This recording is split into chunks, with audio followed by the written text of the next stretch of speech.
Yeah, the article that I'm writing is about this whole campaigning during COVID. Do you have any thoughts on how it changes the game to be campaigning at a time like this?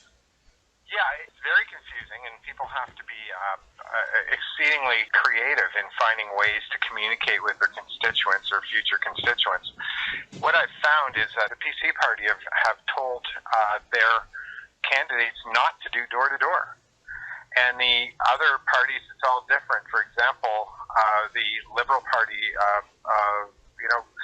one of the candidates is going around putting door knockers up but not ringing on the doors. So basically they're admitting to telling people that they were there, but not talking to them.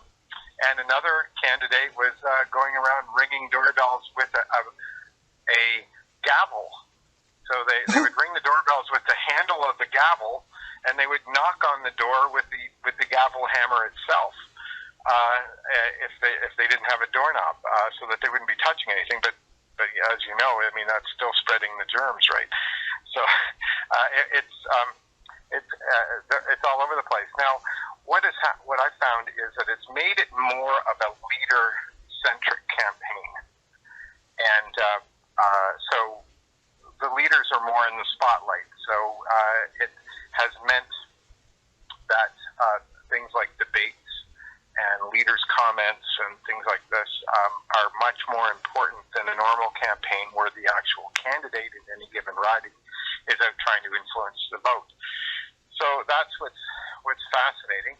The candidates themselves are using different methods to reach their constituents, and that is much more social media, much more amateur videos that are in some cases very amusing, and trying to get out, trying to create exposure to themselves and to win the vote. So Facebook advertising, Twitter feed, that type of stuff.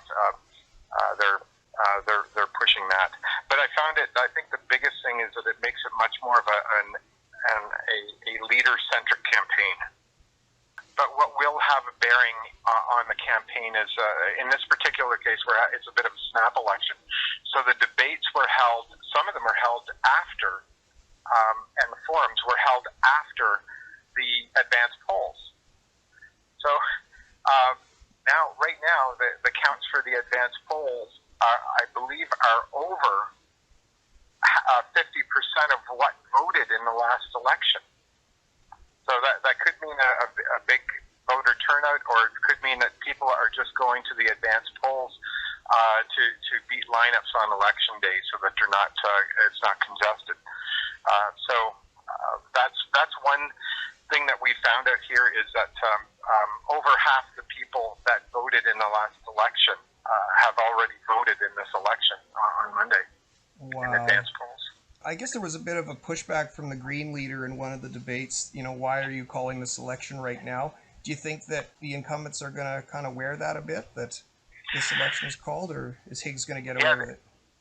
The opposition parties in New Brunswick all were claiming that it was very dangerous. Now, we've been very lucky in New Brunswick, and today we have 2 active cases in the province.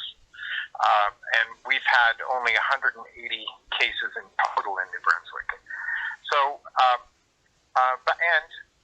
so far in this election campaign, there are no new COVID cases that are related to the campaign. So that turned out to be a misleading argument at the first. I think that argument was created by opposition parties who just didn't want to have an election right now and felt the vulnerability of going into the election.